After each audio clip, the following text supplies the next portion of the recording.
यह आकाशवाणी गोरखपुर है। अब आप वेद प्रकाश पाठक से क्षेत्रीय समाचार सुनिए। प्रधानमंत्री नरेंद्र मोदी ने कहा है कि किसानों और गांवों के सशक्त होने पर ही भारत आत्मनिर्भर बनेगा। आकाशवाणी से आज मन की बात कार्यक्रम में उन्होंने कहा कि कृषि क्षेत्र, किसान और गांव ही आत्मनिर्भर भारत का आधार हैं।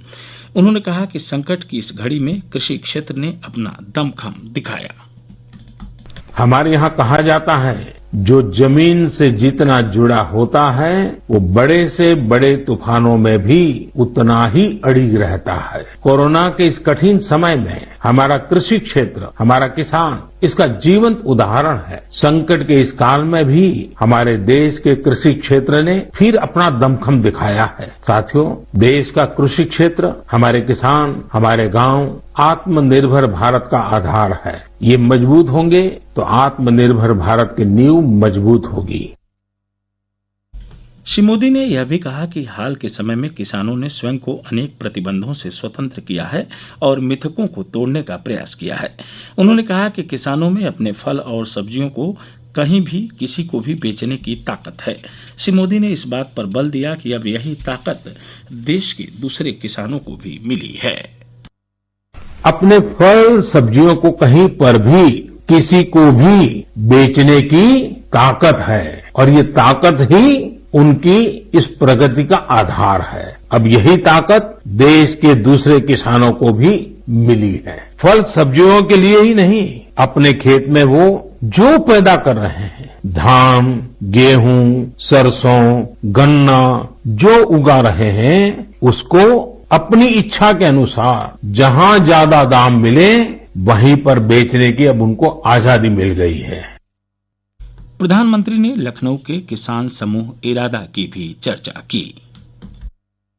ऐसा ही एक लखनऊ का किसानों का समूह है, उन्होंने नाम रखा है इरादा फार्मर प्रोड्यूसर। इन्होंने भी लॉकडाउन के दौरान किसानों के खेतों से सीधे फल और सब्जियां ली और सीधे जाकर के लखनऊ के बाजारों में बेची। बिचौलियों से मुक्ति हो गई और मन चाहे उतने दाम उन्होंने प्राप्त किए। प्रधानमंत्री ने कहा कि 2 अक्टूबर पवित्र और प्रेरक दिवस है।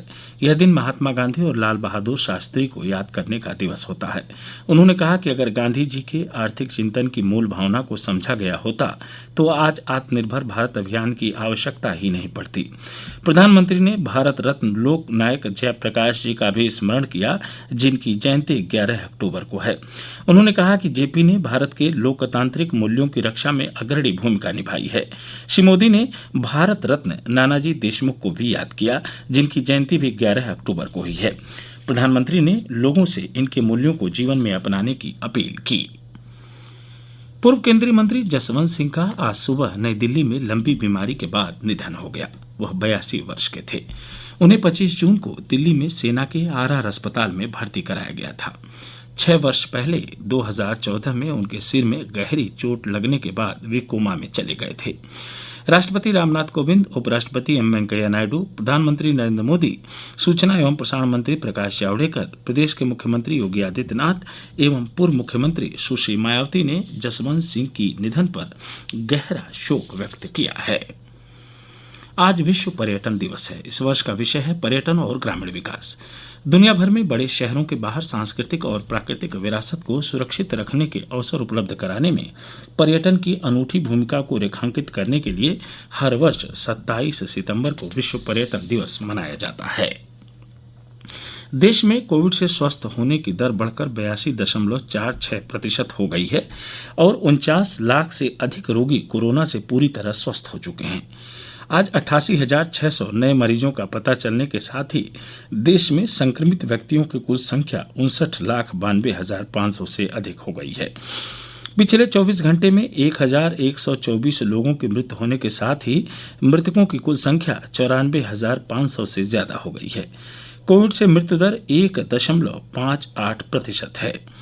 प्रदेश में कोविड संक्रमण की दर कम हो रही है। मुख्यमंत्री योगी आदित्यनाथ ने पिछले एक सप्ताह में संक्रमण की दर में महत्वपूर्ण गिरावट पर कहा कि यह अच्छा संकेत है। इससे सिद्ध होता है कि संक्रमण फैलने से रोकने के लिए सरकार की नीति सफल हो रही है। इसके साथ ही क्षेत्रीय समाचारों का बुलेटिन समाप्त हुआ। नमस्कार।